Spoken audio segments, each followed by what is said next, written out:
그래서 간단하게 일단 소개를 드리면, 퓨전은 2020년 1월 7일부로 이제 이글에서 퓨전 360으로 편입이 됐고요. 기존에 이글을 써보셨던 분들은 알겠지만, PCB 회로 설계를 하고 도면을 이제 스텝 파일로 추출한다든가 아니면 그냥 CAD 파일로 받아가지고 작업을 하셨을 텐데, 이제는 퓨전 360으로 포함이 되면서 그냥 바로 PCB 설계가 끝나자마자 3D 모델링을 할 수 있도록 변경이 됐습니다. 그래서 이제 그냥 단일 제품이 아니라 퓨전 360이라는 하나의 플랫폼 안에서 뭐 기계공학 설계, 회로 디자인까지 다 같이 할 수 있게 되었고요. 일단 저도 그냥 개인적인 용도로 쓰고 있기 때문에 라이센스는 퍼스널 유즈를 쓰고 있는데, 이제 퓨전 360 서브스크립션을 가입을 하면 최대 스키매틱 회로 설계는 999개 이상 설계를 할 수가 있고, 레이어는 총 16개, 그리고 보드 영역은 제한이 없이 설계를 할 수가 있습니다. 근데 이제 그냥 개인 사용 용도로 했을 때는 스키매틱 개수가 이제 2개로 제한이 되고요. 레이어도 2개로 제한되고, 대신 보드 영역이 원래는 이글 그냥 일반 버전에서는 10cm, 10cm였는데 퓨전에서는 80cm로 좀 늘어나서 그래도 작업 영역이 좀 큰 거라고 저는 생각하고 있습니다. 일단 이글하고 가장 큰 차이점은 뭐 기능이나 동작은 다 똑같아요. 근데 이제 이글에서 만약에 퓨전으로 옮겨온다 그러면 프로젝트 파일이나 이제 SGH 파일이나 보드 파일을 다 연결을 해줘야 되고, 아이콘들이 이글에서 쓰던 인터페이스랑은 좀 많이 다를 거예요. 그래서 그냥 가장 기본적인 단축키들로만 조금 사용을 하게 되고, 이제 원래는 이글에서는 이제 스텝 파일로 변형을 하고 퓨전에다가 다시 임포트하고 이런 과정을 거쳤어야 되는데, 지금은 그냥 바로 3D PCB로 전환해서 퓨전 360에서 사용을 할 수가 있습니다. 일단 저는 퓨전 일렉트로닉스를 쓸 때 뭐 첫 번째로 그냥 기구물 설계를 하고, 그 다음에 거기에 맞는 PCB를 설계를 하고요. 이 기판 그냥 모양만 설계를 하는 겁니다. 그리고 스키매틱 회로 설계를 한 다음에 이제 PCB 도면까지 완료를 하는 순서로 작업을 하고 있습니다. 지금 화면만 간단하게 살펴볼 거고요. 이 퓨전 일렉트로닉스 실행 방법은 총 2가지 방법이 있습니다. 하나는 이제 회로 설계하는 거고, 하나는 라이브러리를 설계하는 거예요. 그래서 여기 파일에 가시면 뭐 전자제품 디자인이라는 게 있고 전자제품 라이브러리라는 게 있습니다. 일반적으로 저희가 회로 설계할 때는 이 전자제품 디자인을 누르게 되고요. 그러면 이런 창이 이제 하나 뜨게 되는데, 기존에 보던 퓨전 화면이랑 좀 많이 다르죠. 이 부분이 이제 일렉트로닉스를 사용할 수 있는 화면이라고 볼 수가 있고요. 만약에 전자제품 라이브러리를 누르면 이제 저희가 퓨전 일렉트로닉스에서 기본적으로 제공하는 라이브러리 이외에 저희가 뭐 새로 설계를 해가지고 넣어야 된다 그러면 그 라이브러리 설계할 때 쓰는 화면입니다. 그래서 일단은 퓨전 일렉트로닉스 전자제품 디자인에서 지금은 아무것도 없긴 하지만 이제 회로 설계하고 PCB 디자인 하게 되면 지금 아래와 같은 이런 화면이 뜨게 되고요. 이 화면에서 각 영역이 이제 어떤 걸 의미하냐면, 이 왼쪽에 1번 탭 같은 경우는 지금 스키매틱이랑 PCB 아트웍 문서, 그리고 3D 문서가 어떻게 동기화되어 있는지 표시해주는 창입니다. 그리고 두 번째는 회로 설계를 기존에 하셨던 분들은 아시겠지만 그냥 저희 기호로 이제 표시가 되어 있는 회로도가 지금 스키매틱이라고 부르고 있고, 이 2번의 위치에 있고요. 3번은 이제 아트웍을 완료한 그 PCB 회로도가 이쪽에 위치하게 됩니다. 4번은 3D PCB 다큐멘트인데, 이제 2D 그 PCB 아트웍을 완료한 문서가 이제 3D로 전환된 문서라고 보시면 되고요. 이 문서를 그냥 저장만 하면 바로 퓨전 360에서 솔리드 모델링으로 다시 불러올 수가 있습니다.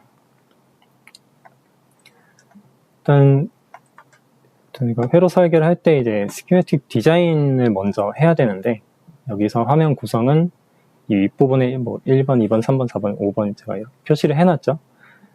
이거를 일단 여기는 지금 뭐 따라하지 않으셔도 괜찮아요. 그냥 보시기만 하면 되고, 이 위쪽에 탭이 이제 좀 나뉘어 있고요. 여기서 디자인이나 문서나 뭐 유효성 확인이나, 저는 일단은 저도 사실 퓨전 쓰다가 이글 쓰다가 뭐 카이캐드 쓰다가 막 되게 왔다 갔다 했거든요. 근데 보안캐드 쓰는 사람은 되게 적응하기 힘든. 네, 조금 힘듭니다. 그 기존에 쓰던 캐드 툴하고 되게 구조가 좀 많이 다를 거예요.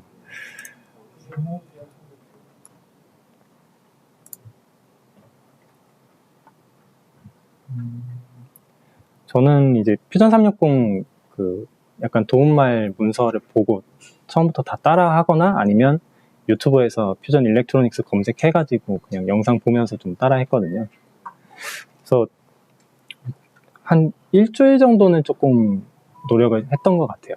그 뭐 라이브러리 설계하거나 이제 제가 좀 커스텀으로 할 게 있으면 조금 고생을 한 편이고, 그 이외에 그냥 좀 간단한 PCB 회로 설계라고 하면 그렇게 어렵진 않았습니다.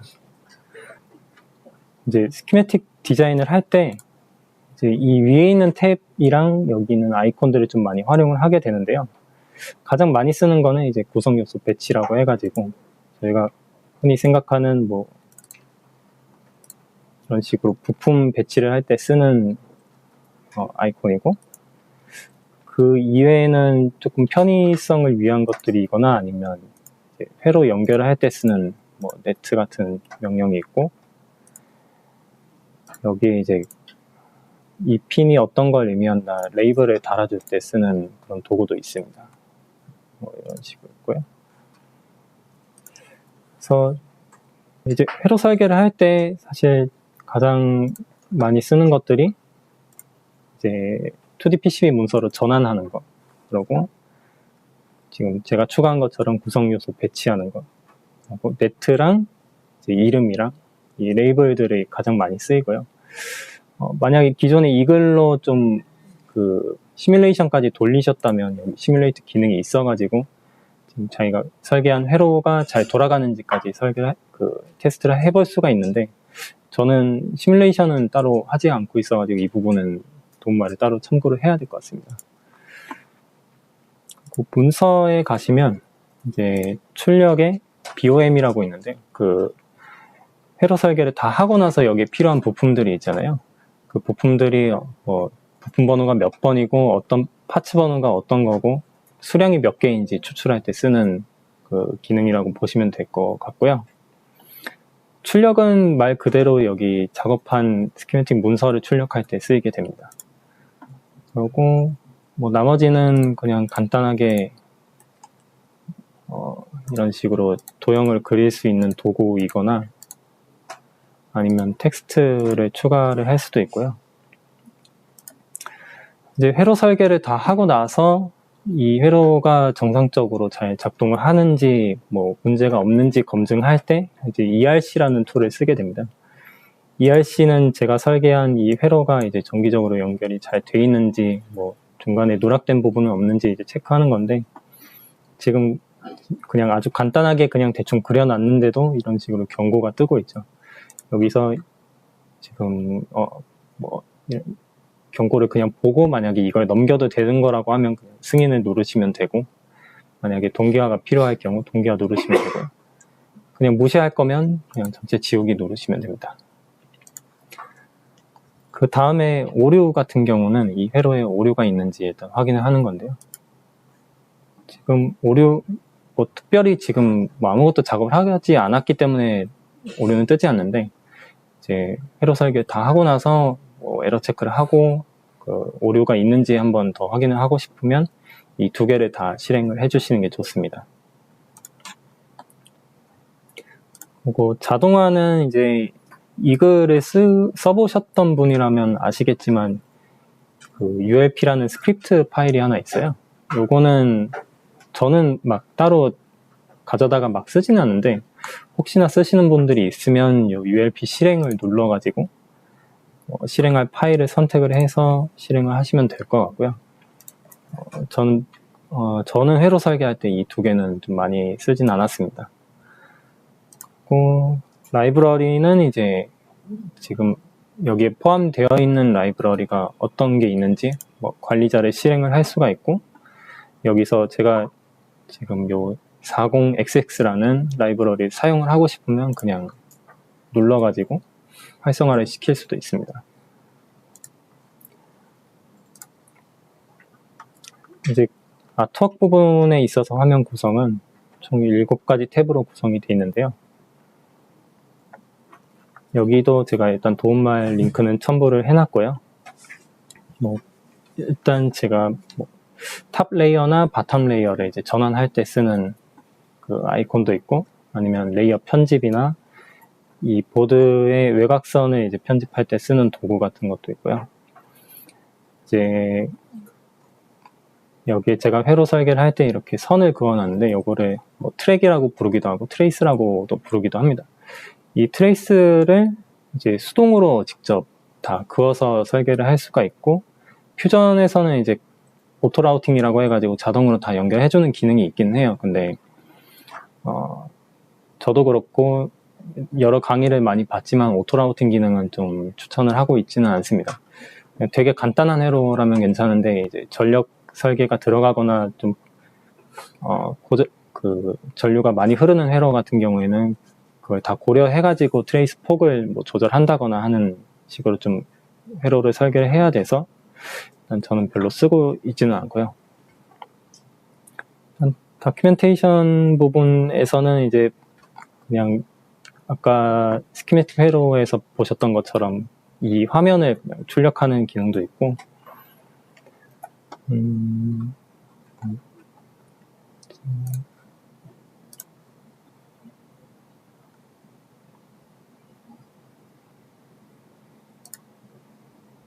네, 여기에 이제 어떤 레이어들이 위치해 있는지도 볼 수가 있습니다.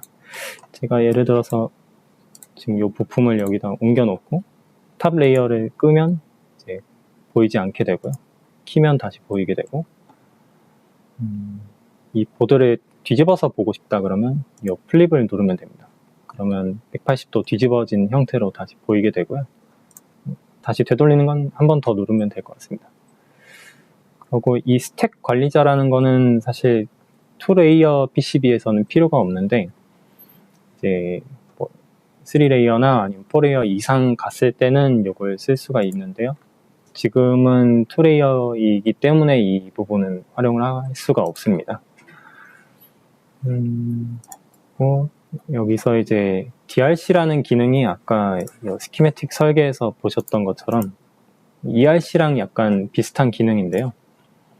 DRC는 제가 이 회로를 설계할 때 정해놓은 규칙이 있습니다. 이 규칙이 잘 지켜져서 이제 회로 설계가 됐는지를 체크를 하는 기능인데, 일단 그냥 기본적으로 적용되어 있는 것 가지고 확인을 할 수도 있고, 여기서 제가 값들을 변경해가지고 디자인 룰을 좀 변경을 할 수도 있습니다. 그래서 이런 것들이 잘 지켜졌는지 이제 체크하는 기능이고요. 이 에러 체크도 이제 여기서 회로 설계 아트웍을 할 때 어떤 문제가 있는지 이제 파악을 하는 거고, 이런 식으로 지금 기본적으로 기본 라이브러리에서 제공하는 그 풋프린트를 쓴 건데 여기에 문제가 있다고 나오고 있습니다. 근데 요거는 그냥 무시해도 되는 오류라고 생각을 하면 여기도 그냥 승인을 누르거나 아니면 전체 지우기를 눌러서 무시를 하면 될 것 같고요. 이 제조 같은 경우에는 이제 PCB가 어떻게 설계가 돼 있는지 미리 보기를 할 수가 있고, 여기도 DXF로 내보내기나 아니면 이미지로 내보내기 하고, 보드의 어떤 크기가 어떻고 구성 요소가 어떤 것들이 있는지도 확인을 할 수가 있습니다. 그리고 지금 요 세 번째 거버, NC 드릴, 그리고 조립품 및 도면 출력 내보내기, 이게 이제 거버 파일 생성을 하는 건데, 거버 파일이 저희가 PCB 아트웍을 다 완료한 다음에 이제 그 PCB 제작 업체에다가 넘길 그 파일이라고 보시면 되거든요. 제가 카이캐드도 같이 쓰고 있는데 거기서는 레이어 하나씩 다 체크해가지고 파일 추출된 걸 압축해서 올려줘야 되는데 퓨전 같은 경우에는 그냥 요거 한 번만 누르면 압축 파일로 저장이 되고 그것만 파일 업로드 해가지고 프로덕션 맡기시면 됩니다. 그리고 자동화에는 지금 스키매틱 설계에 있던 것처럼 요 스크립트 실행하는 게 있고 시뮬레이션은 NCS라는 이제 툴에서 쓸 수 있는 PCB 데이터를 추출할 수 있는 기능이 있습니다. 근데 요거는 저도 써보지 않아서 잘 모르겠고 별로 활용은 잘 안 하고 있습니다. 라이브러리도 아까 스키매틱에서 보셨던 것처럼 그냥 라이브러리 통합 관리자 역할을 하는 거고요. 요거는 좀 한 6, 7장쯤에 가서 커스텀 라이브러리 생성하거나 아니면 미리 만들어진 라이브러리 추가할 때 하는 강의에서 언급하도록 하겠습니다. 그래서 이제 뭐 아트웍이 다 완료되었다고 가정을 하고 3D PCB로 푸시를 누르면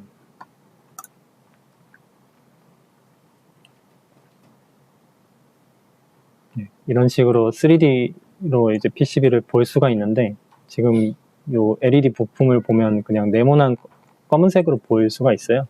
근데 이런 것들은 기본 라이브러리에서 애초에 이 3D 그 모델이 정상적으로 뭐 반영이 안 된 거거나 아니면 생성을 안 한 거거나 하는 거거든요. 몇몇 라이브러리들 같은 경우는 되게 잘 돼 있는데 좀 커스텀 라이브러리 같은 경우는 이런 식으로 생성되어 있는 게 많습니다. 그래서 도면을 직접 그리지 않는 한은 보통 이런 식으로 보여질 거고 퓨전에서 제공하는 기본 라이브러리는 이제 저희가 실제로 보는 부품과 동일한 크기로 이제 볼 수가 있습니다.